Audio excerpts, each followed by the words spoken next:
இந்த நாட்களில் நம்முடைய அனுபவ ரீதியாக பார்க்கிறோம், தேவனை பிரியப்படுத்துவதற்காக நாம் அநேக விதமான பலிகளை தேவனுக்கு கொடுக்கிறோம். ஆனால் சில வேளைகளில் நாம் கொடுக்கிற பலி தேவனால் அங்கீகரிக்கப்படுகிறதா, அது அங்கீகரிக்கப்படவில்லையா, அது தேவனுக்கு சந்தோஷத்தை உண்டு பண்ணுமா என்பதெல்லாம் நாம் சிந்திப்பதே இல்லை. அதை நாம் சிந்திக்காத நிமித்தம் நாம் தேவனுக்கு பலியிடுவதோ பலி கொடுப்பதோ நாம் அதை ஒரு பாரம்பரியமாகவே நான் செய்கிறோம். சிலர் அதை பயத்துடன் செய்கிறார்கள், சிலர் அதை கடமை உணர்வுடன் செய்கிறார்கள். இங்கே நாம் வேதத்தில் பார்க்கிறோம், ஒரு சில தேவனுக்காக எப்படி பலிகளை அர்ப்பணிக்கிறார்கள் பாருங்கள். ஆதியாகம புத்தகம் 4ஆம் அதிகாரம். நமக்கு தெரியும், ஆதாமுக்கு 2 பிள்ளைகள், காயீனும் ஆபேலும். இதில் காயீன் அவன் நிலத்தை பயிரிடுகிறவன், ஆனால் ஆபேலோ அவன் மந்தை உள்ளவன், ஆட்டு மந்தைகளை வைத்திருந்தான். இருவரும் தேவனுக்கு பலியிடுகிறார்கள்.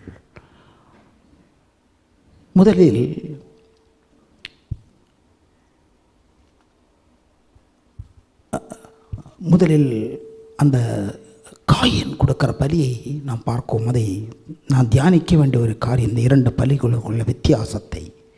3வது வசனம், சில நாள் சென்ற பின்பு காயின் நிலத்தின் கனிகளை கர்த்தருக்கு காணிக்கையாக கொண்டு வந்தான். பார்த்தீங்களா, அவ்வளோதான். சில நாள் சென்ற பின்பு காயின் நிலத்தின் கனிகளை கர்த்தருக்கு காணிக்கையாக கொண்டு வந்தான். முடிஞ்சு போச்சு. அவனுக்கு பெரிய நிலம் இருந்தது, கனிகள் காய்கள் இருந்தது. நிலத்தில் போனான், கொஞ்சம் கனிகளை எடுத்தான், காய்களை எடுத்தான், கர்த்தர் சமூகத்தில் கொண்டு வைத்தான். முடிந்து போச்சு. அவன் சகோதரனாகிய ஆபேல் ஆண்டவருக்கு பலியிட வேறு அவன் பலி கொடுக்கிற விதம் அவனுடைய இருதயத்தில் என்ன இருக்கிறது என்பதை நல்ல தெளிவாக காண்பிக்கிறது. 4வது வசனம், ஆபேலும் தன் மந்தையின் தலையீற்றுகளிலும், தலையீட்டுனா என்னது, முதற் பேரானவர்கள், ஃபர்ஸ்ட் பார்ன், தலையீட்டுகளிலும் அவைகளில் கொழுமையானவைகளிலும் சிலவற்றை தெரிந்தான். அவனுக்கு இருக்கிற மந்தையில் முதலில் தலையீட்டுக்கள், முதற் பேரானவர்களை அதை வேறுபடுத்துகிறான். வேறுபடுத்தின பிறகு அதிலும் கொழுமையானவைகள் மட்டுமல்ல, அதிலும் அந்த கொழுமையானவர்களிலும் சிலவற்றை, த பெஸ்ட், பார்த்தீங்களா, சிலவற்றை அவன் தெரிந்து கொள்கிறான்.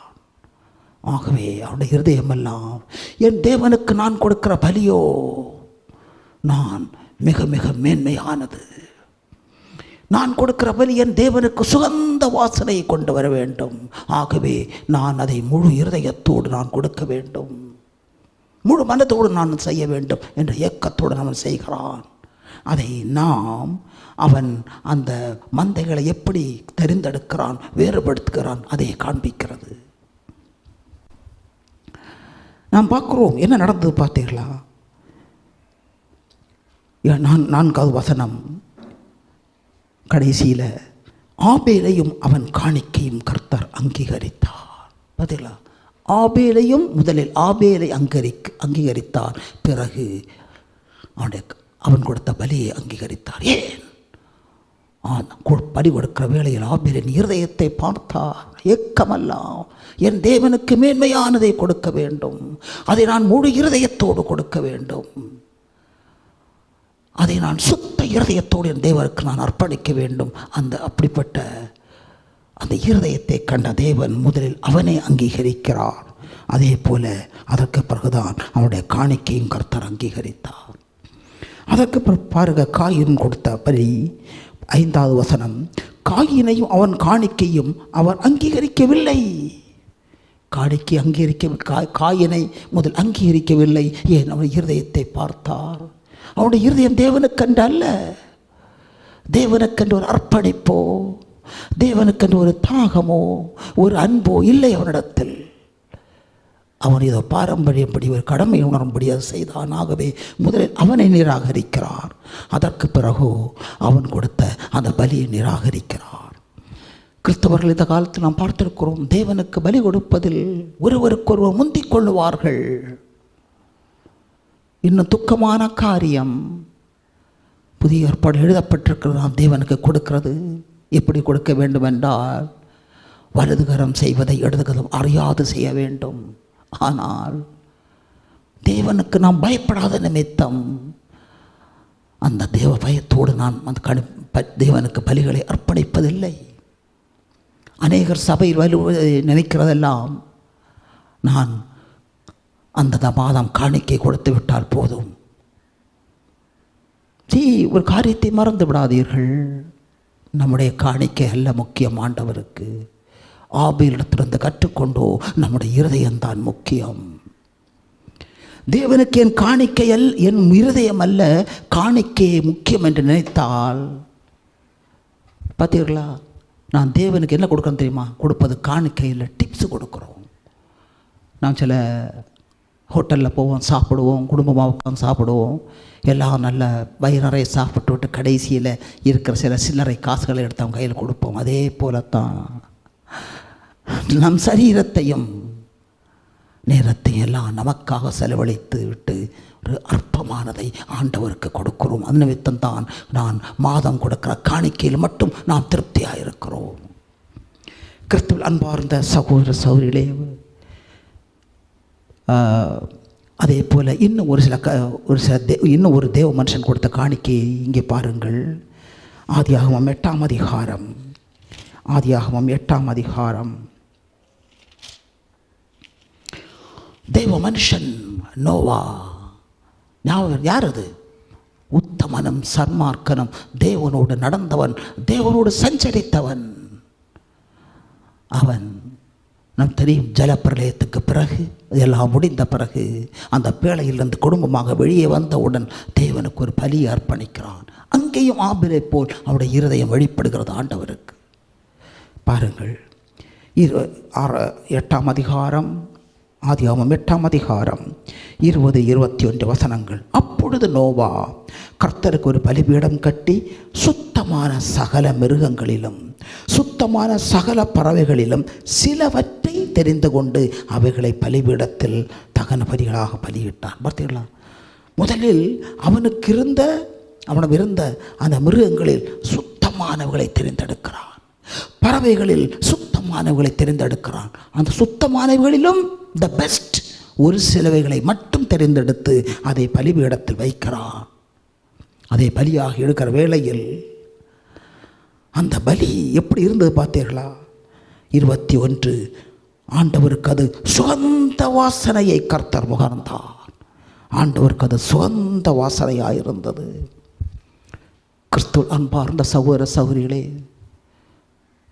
ஒன்றை நாம் கற்றுக்கொள்ளுவோம். நோவாவிடமிருந்தும் ஆபேலிடமிருந்தும் நாம் கொடுக்கிற காணிக்கை எல்லாம் ஆண்டவர் பார்ப்பது. எந்த இருதயத்தோடு, எப்படிப்பட்ட மனப்பான்மையோடு ஆண்டவருக்கு காணிக்கை அர்ப்பணிக்கிறோம், அதைத்தான் ஆண்டவர் பார்க்கிறார். ஆகவே நான் சொல்கிறேன்ல, ஏதோ சம்பளம் வாங்கின உடனே காணிக்கை கொண்டு பெட்டியில் போட்டு நாம் தேவனை சந்தோஷப்படுத்த நினைத்து நீங்கள் ஏமாந்து விடாதீர்கள். தேவனுக்கு முதல் தேவை உங்களுடைய காணிக்கை அல்ல, தேவனுக்கு தேவை நீங்கள். தேவன் வாஞ்சிப்பதெல்லாம் உங்களை அவருக்கு மகிமையாக உருவாக்க வேண்டும். ஆகவே காணிக்கை கொடுத்து தேவனை திருப்திப்படுத்த முடியாது. முதலில் நாம் நம்மையே தேவனுக்கு அர்ப்பணிக்க வேண்டும். பழைய ஏற்பாடில் நாம் திரும்ப பார்த்தோம், தேவனுக்கு கொடுத்த பலிகள் எப்படி? மிருகங்களையும் பறவைகளையும் பலியாக தேவனுக்கு அர்ப்பணித்தார்கள். ஆனால் புதிய ஏற்பாடுக்கு வருகிற வேளையில் பலி என்றால் என்ன? புதிய ஏற்பாடின்படி பலியதி பவுல் தெளிவாக சொல்லுகிறார். ரோமர் புத்தகம்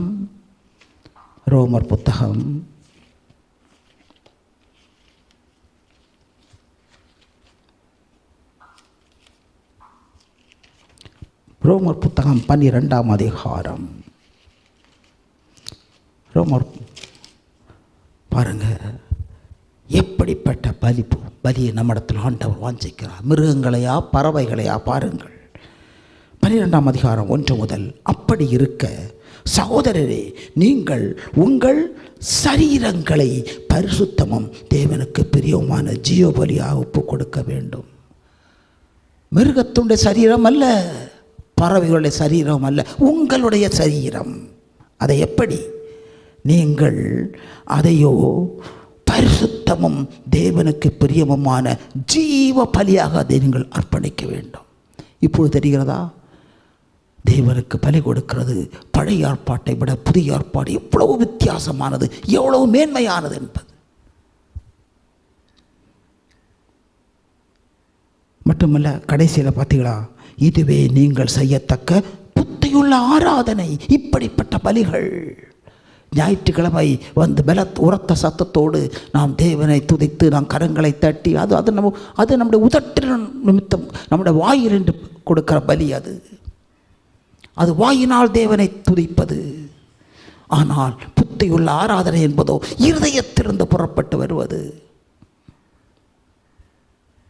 வேதத்தில் எழுதியிருக்க பாருங்க, மத்தேயு 15ஆம் அதிகாரத்தில், அவர்கள் தங்கள் வாயினால் என்னிடத்தில் சேர்ந்து உதடுகளினால் என்னை துதித்தார்கள், அவருடைய இருதயமோ எனக்கு அதி தூரமாக இருக்கிறது. அடுத்த வார்த்தை வாசித்து பாருங்கள், அவர்கள் எனக்கு வீணாய் ஆராதனை செய்கிறார். பார்த்தீங்களா, எனக்கு செய்கிற ஆராதனை வீண், ஏனெனில் அவருடைய இருதயத்தில் எனக்கு இடமில்லை. பார்த்தீங்களா, இந்த நாட்களிலாவது நாம் மறைந்திருக்கிற புதிய ஏற்பாடில் மறைக்கப்பட்ட ஒரு ரகசியம் என்று சொல்ல வேண்டும். இது ஜனங்கள் விரும்புவதில்லை. இப்படிப்பட்ட மேன்மையான பலியை ஜனங்கள் அற்பமாக என்கிறார்கள், புறக்கணிக்கிறார்கள். அது நிமித்தத்தான் ஜனங்கள் நினைப்பதெல்லாம் காய்களினாலும் கனிகளினாலும் பணத்தினாலும் தேவனை சந்தோஷப்படுத்தி விடாமல் நினைக்கிறார்கள். அப்படி நினைத்து ஏமாந்து போகிறார்கள். மத்தேயு 4ஆம் அதிகாரம்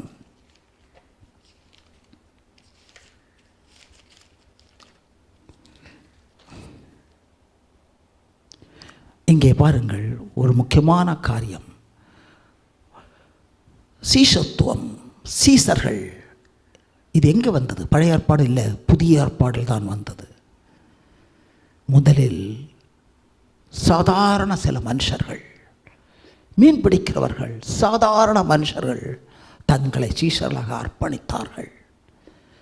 இவர்களுடைய அர்ப்பணத்தை தான் கடைசியில் நான் பார்க்குறோம். லூக்கா 14ஆம் அதிகாரத்தில் சீஷத்துவம் என்றால் என்ன என்று விளக்கப்பட்டிருக்கிறது. இவர் எப்படி தங்களை அர்ப்பணித்தார் பாருங்கள்.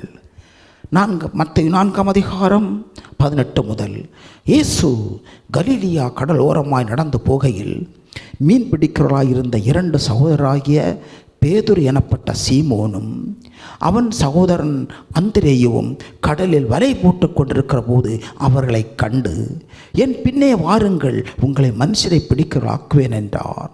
உடனே அவர்கள் வலைகளை விட்டு அவருக்கு பின் சென்றார்கள். பார்த்தீங்களா, பேதுருவும் சகோதரனாய் அந்திரேயாவும் மீன் பிடித்து கொண்டிருந்தவர்கள். அநேக தடவை அவர் நினைக்கிறேன் வலையை போட்டு போட்டு போட்டு போட்டு மீன் கிடைக்கவே இல்லை. அவர்கள் சோர்ந்து போயிருப்பார்கள். அது ஒரு வறட்சியை காண்பிக்கிறது. ஆனால் அந்த இடத்தில் இயேசு சென்று என்னை பின்பற்றி வாருங்கள் என்று சொன்னவுடனே அந்த உடைமைகள் அந்த மீனை அதை அப்படியே போட்டுக்கொண்டு, வலையை அப்படி போட்டுக்கொண்டு இயேசுவை பின்தொடர்ந்தார்கள். அங்கிருந்து சற்று தூரம் நடந்தவுடன் 21 முதல், அவ்விடம் விட்டு போகையில் வேறு 2 சகோதரராகிய செபதேயுவின் மகன் யாக்கோபையும் சகோதரன் யோவானும் தங்கள் தகப்பன் செபதேயுடனே படவில் இருந்தது தங்கள் வலைகளை பழுது பார்த்து கொண்டிருந்த பொழுது அவர்களை கண்டு அவர்களையும் அழைத்தார். உடனே அவர்கள் படகையும் தங்கள் தகப்பனையும் விட்டு அவருக்கு பின் சென்றார்கள். பார்த்தீர்களா, முதலில் பேதுருவும் அந்திரியாவும் வலையை விட்டு கொண்டு போனார், உடைமையை விட்டு கொண்டு போனார்கள். இங்கே யோவானை யாக்கோபும் தங்கள் தகப்பனையும் படகையும் வலையும் விட்டு கொண்டு அப்படியே அந்த குரலை கேட்டவுடன் பின் சென்றார்கள். இதுதான் சீஷத்துவம். இதைத்தான் நீங்கள் லூக்கா 14 அதிகாரத்தில் வாசிக்கும் போது தெரியும்.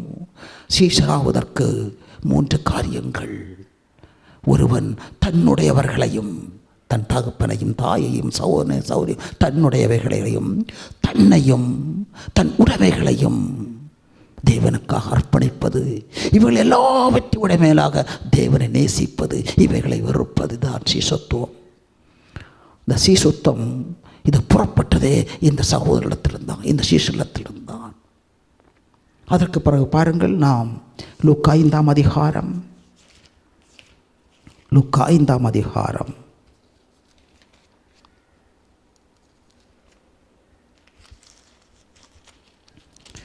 லூக்கா 5ஆம் அதிகாரம் 4 முதல். அவர் போதகம் பண்ணி முடித்த பின்பு அங்கே கடற்கரையில் ஜனக்கூட்டத்திலே மத்தியில் அவர் போதகம் பண்ணி கொண்டிருக்கிறார், பிரசங்கம் பண்ணுகிறார்.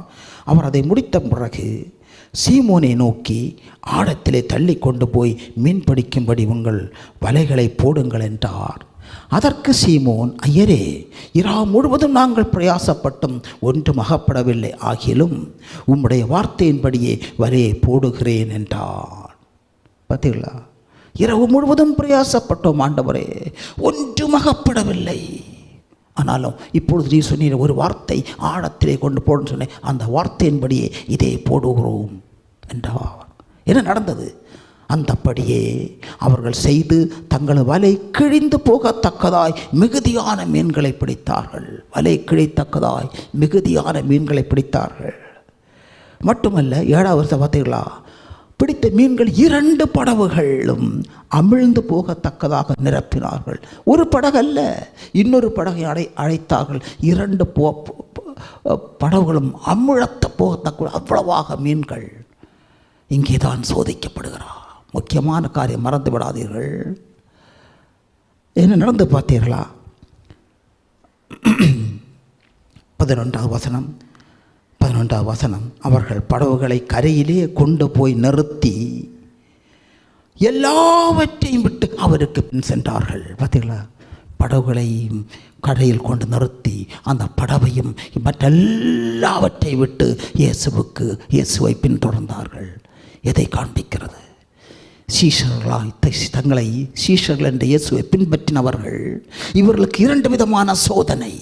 அதை மத்தேயு 4ஆம் அதிகாரத்தில் பார்த்தோம். தரித்திரம். பல தடவைகள் முயற்சி பண்ணி மீன் கிடைக்கவில்லை. தரித்திரத்தில் சோதிக்கப்பட்டார்கள்.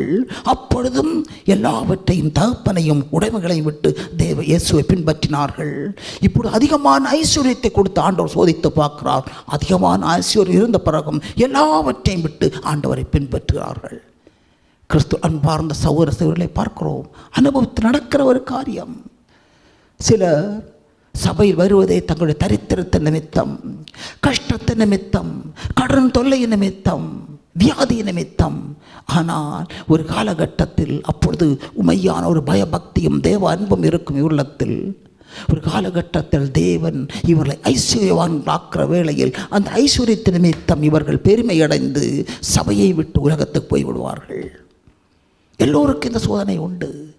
ஒரு மெய்யான சீஷம் என்பதோ தரித்திரத்திலும் சரி, ஐஸ்வர்யத்திலும் சரி, கொஞ்சமும் சலனமில்லாமல் முழு இருதயத்தோடு தேவனை பின்பற்றுவது, அதுதான் சீசத்துவம்.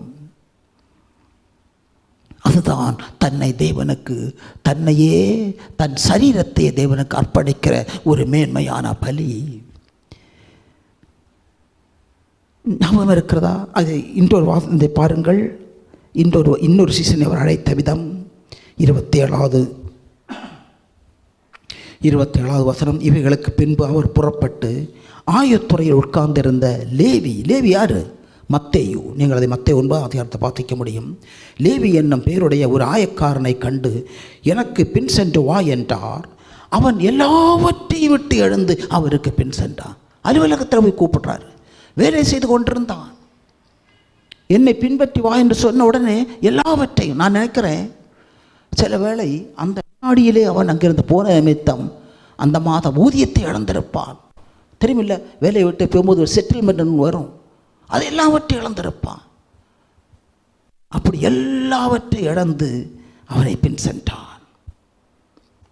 கிறிஸ்துவில் அன்பார்ந்த சகோதர சகோதரிகளே, நாம் நம்மளை ஏமாற்றி கொண்டிருக்கிறோம். தேவனுக்கு கொடுக்க வேண்டியதை தேவனுக்கு கொடுப்பதில் நாம் மெய்யாகவே அநேக தங்களை ஏமாற்றி கொண்டிருக்கிறார்கள். உங்களது காணிக்கைகளும் நீங்கள் கொடுக்கிற கனிகளும் காய்களும் பலிகளும் எல்லாம் தேவனுக்கு பிரியமற்றது. எப்பொழுது நீங்கள் உங்களை தேவனுக்கு ஜீவ பலியாக, பரிசுத்தமும் பிரியவுமான ஜீவ பலியாக அர்ப்பணிக்காதவரை சொல்கிறேன், நீங்கள் கொடுக்கிற பலிகளும் காணிக்கைகளும் வீண். நீங்கள் செய்கிற ஆராதனையே வீண். அதை நான் காண்பித்தேன், நான் முதல்ல சொன்னேன். இந்த நாட்களிலாவது என்ன நிலையில் இருக்கிறோம்? நாம் உள்ளான நிலைமையை பார்த்து நம்மை ஆராய்ந்து பார்ப்போம், மனம் திரும்புவோம்.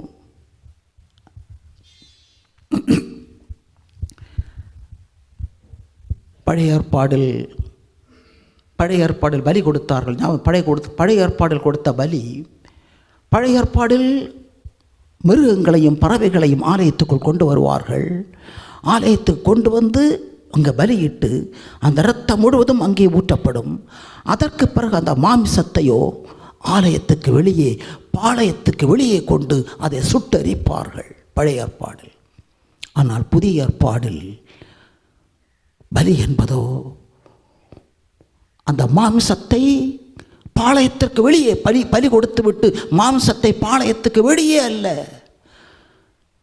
நம்முடைய சரீரமாகிய இந்த ஆலயத்துக்கு உள்ளே சுட்டரிக்கப்படுவதில்லை. சரீரமாகிய ஆலயத்துக்குள்ளே அந்த மாமிசத்தை சுட்டரிப்பதில்லை, சிலுவையிலே அறைய வேண்டும். அதற்கு தான் நாம் அழைக்கப்பட்டிருக்கிறோம். அது வெளியரங்கமான ஒரு பலி, இதுவோ உள்ளே நடக்கிற ஒரு பலி. இந்த பலியை அர்ப்பணிக்கும்படி நாம் அழைக்கப்பட்டிருக்கிறோம். இது அனுதினமும் ஆண்டவருக்கு கொடுக்கிற பலி. ஒவ்வொரு நாளும் தன்னைத்தான் வெறுத்து தன் சிலுவை எடுத்து சுயத்துக்கு மறிக்கிற கிரியை மனுஷனுக்கு உள்ளே நடக்கிறது, வெளியே அல்ல. புதிய ஏற்பாடு சொல்லும் பொழுதே ஒரு உள்ளான வாழ்க்கை, த இன்னர் லைஃப், இதைத்தான் ஆண்டவர் நம்மிடம் எதிர்பார்க்கிறார். அதாவது எஸ்ரா புத்தகத்தில் ஒரு காரியத்தை நாம் பார்க்க முடியும். எஸ்ரா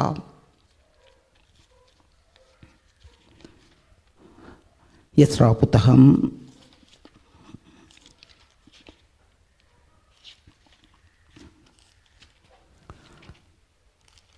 எஸ்ரா புத்தகம் 1ஆம் அதிகாரத்தில், அதாவது ஜெருசலேம் நகரத்து ஜனங்களின் பாவத்து நிமித்தம், அக்கிரமத்து நிமித்தம், விக்கிர ஆராதனை நிமித்தம் அவர்களை தண்டிக்கும்படியானது வேளை வந்தவுடன் சத்துருக்களாகிய பாபிலோனியர்கள் ஜெருசலேமில் வந்து ஜனங்களை எல்லாம் கைது செய்து ஜெருசலேம் ஆலயத்தை இடித்து போட்டு, அலங்கத்தை இடித்து போட்டு கொண்டு கைது செய்த ஜனங்களை கொண்டு போய்விட்டார்கள். கைது செய்யப்பட்ட ஜனங்கள், ஜெருசலேம் ஜனங்கள் பாபிலோனில் 70 வருடம் சிறைபிடிக்கப்பட்டார்கள்.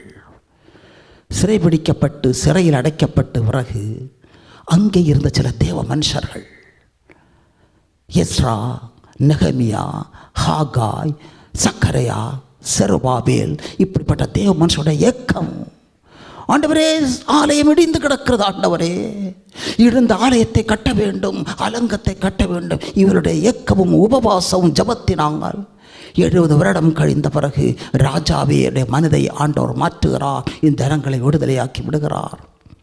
இவர்களை விடுதலையாக்கி செருபாபேலின் தலைமையில், தேவ மனுஷன் தலைமையில் இவர்கள் சாரையாக ஊர்வலமாக ஜெருசலேம் நோக்கி ஆலயத்தை கட்ட செல்லுகிறார்கள்.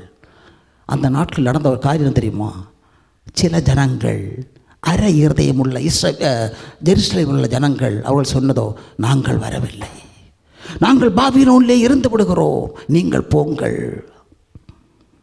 இவர்களோ பாபிலோனில் இருந்து அங்கே பெண் எடுத்து அங்கே புசித்து குடித்து பாபிலோனியர்களோடு இவர்கள் கலந்து விட்டார்கள். அவங்க என்ன செய்ய தெரியுமா?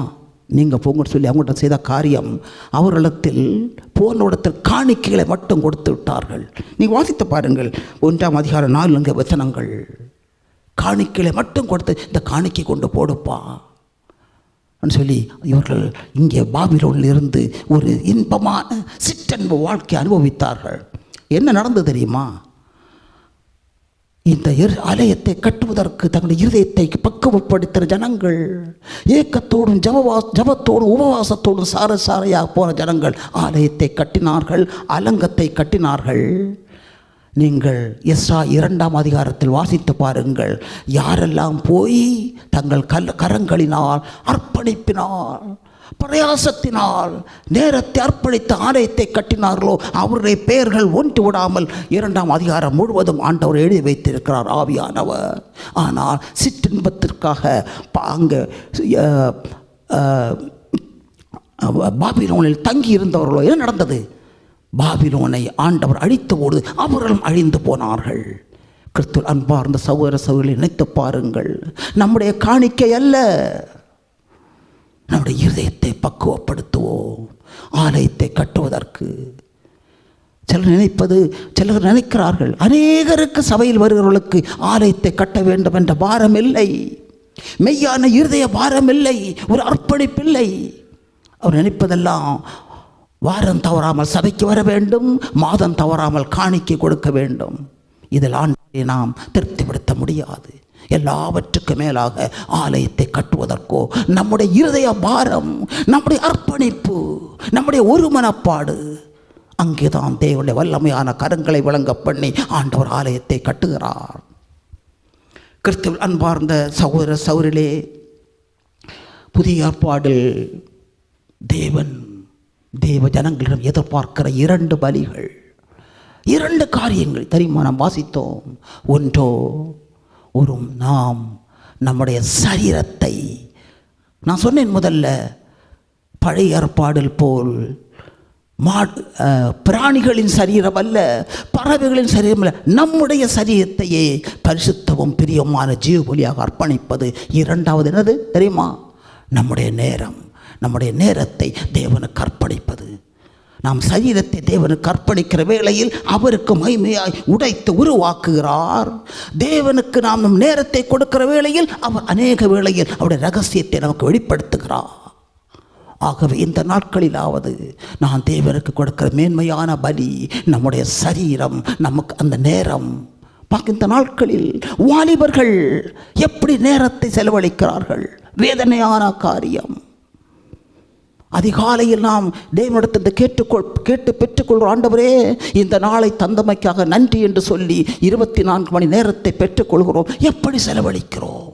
கடைசியில் படுக்கைக்கு போகும்போது கூட்டி கழிக்கிற வேளையில் ஒரு சில நிமிடங்கள் தான் ஆண்டவருக்காக செலவழித்திருப்போம். எவ்வளோ வேதனையான காரியம். கிறிஸ்துவில் அன்பார்ந்த சகோதர சகோதரிகளே, நாம் பார்த்தோம் ஆபேல் தேவனுக்கு எப்படி பலி கொடுத்தார், காயின் எப்படி பலி கொடுத்தார், நோவா தேவனுக்கு எப்படி பலி கொடுத்தார். ஆபேல் கொடுத்த பலியும் நோவா கொடுத்த பலியும் தேவனுக்கு சுகந்த வாசனை கொண்டு வந்தது. ஏனெனில் அவர்கள் பலியை விடவும் முதல் தங்கள் இருதயத்தை தேவனுக்கு கொடுத்தார்கள். இந்த நாட்களிலாவது நாம் கற்றுக்கொள்வோம். கடைசியாக நாம் இப்பொழுது இயேசு கிறிஸ்து அவர் எப்படி பலி கொடுத்தார் இதை நாம் அறிவோம். அந்த இயேசு கிறிஸ்து நமக்கு கொடுத்த பலியை அநேகராய நாம் தியானிப்பதில்லை. அதை தியானிக்காத நிமித்தம்தான் அநேகருக்கு மெய்யான ஒரு தேவ அன்பில்லை. அவர் எப்படி பலி கொடுத்தார் என்பதை நாம் தியானிப்போம். பிலிப்பியர் 2ஆம் அதிகாரம்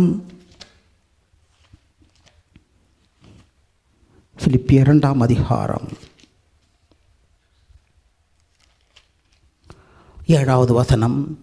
தம்மை பாருங்க, இயேசு கிறிஸ்து சகல வல்லமையோடும் சகல அதிகாரத்தோடும் வானத்தையும் பூமியை படைத்த தேவன் பூமியில் மனுஷ ரூபம் எடுத்து இறங்கி வந்து அவர் என்ன செய்த பார்த்தீங்களா? 7ஆம் அதிகாரம். தம்மை தாமே வெறுமையாக்கினார். எது? தன்னுடைய தேவத்துவத்தையும் தன்னுடைய வல்லமையும் அவர் வெறுமையாக்கினார். அடிமையின் ரூபம் எடுத்து மனுஷர் சாயலானார். அடிமையான் ரூபம் எடுத்தார் நமக்காக. 8வது வசனமோ, அவர் மனுஷர் ரூபமாய் காணப்பட்டு மரண பரியந்தம், அதாவது சிலுவையின் மரண பரியந்தமும் கீழ்ப்படிந்தவராகி தம்மை தாமே தாழ்த்தினார். பார்த்தீங்களா? எவ்வளவு சகல வல்லமையும் தேவத்துவமும் அதிகாரமும் நிறைந்த ஆண்டவர் மனுஷ ரூபம் எடுத்து வந்தது மட்டுமல்ல, அவரோ மரண பரியந்தம் தன்னை தாழ்த்தினார், அடிமையாக்கினார், கீழ்ப்படிந்தார். அது மட்டுமல்ல, முக்கியமான காரியமோ அதோடு அவர் நிப்பாட்டவில்லை. ஒவ்வொரு நாளும், அதான் முக்கியம், ஒவ்வொரு நாளும் இந்த பூமியில் அவர் அதாவது தன் மாம்சத்தை சிலுவையில் மரணத்துக்கு ஒப்பு கொடுத்தார். ஒவ்வொரு நாளும் தன் மாம்சத்தை சிலுவையில் ஒப்பு கொடுத்தார். தன் இரத்தத்தை ஒரு துளி விடாமல் கால்வரியில் சிந்தினார். கடைசி துளி விழும் வரை, கடைசி துளியும் முடிந்து தண்ணீர் புறப்படுற அளவுக்கு இரத்தம் முழுவதையும் கால்வரியில் சிந்தினார். கடைசியில் ஆவியை பிதாவின் கரங்களில் ஒப்பு கொடுத்தார். மட்டுமல்ல, அதற்கு பிறகு உயர்த்தெழுந்து அவர் சரீரத்தோடும் எலும்போடும் பரலோகத்துக்கு சென்றார், எடுத்துக்கொள்ளப்பட்டார். ஏன் அவர் பரலோகத்துக்கு சரீரத்தோடு எலும்போடு மட்டும் எடுத்துக்கொண்டார்?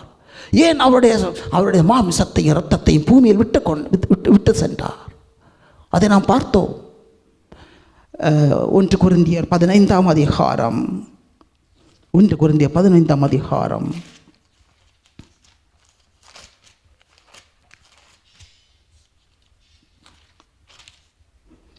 பவுல் ஒரு ரகசியத்தை சொல்லுகிறார் பாருங்க. பவுல் சொல்கிற காரியம் 50வது வசனம். சகோதரரே, நான் சொல்லுகிறது என்னவெனில், மாம்சமும் இரத்தமும் தேவனுடைய ராஜ்யத்தை சுதந்திரிக்க மாட்டாது. பார்த்தீங்களா?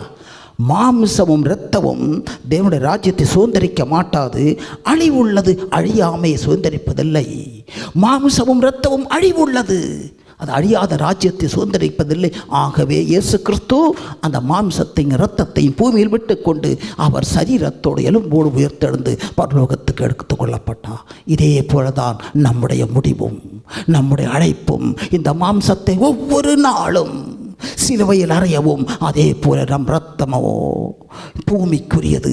அவர் தேவனின் நாமத்தினாலே அவருடைய மகிமைக்காக இந்த இரத்தத்தை பூமியில் சிந்தி நம்மையே தேவனுக்கு அர்ப்பணிப்போம். அவர் எடுத்துக்கொள்ளப்பட்டது போலவே நாம் எடுத்துக்கொள்ளப்படுவோம். அப்படிப்பட்ட மேன்மையான வழிக்கு நாம் நம்மையே அர்ப்பணிப்போம். அதுவே தேவனுக்கு ஒரு உகந்த பலி, மேன்மையான பலி.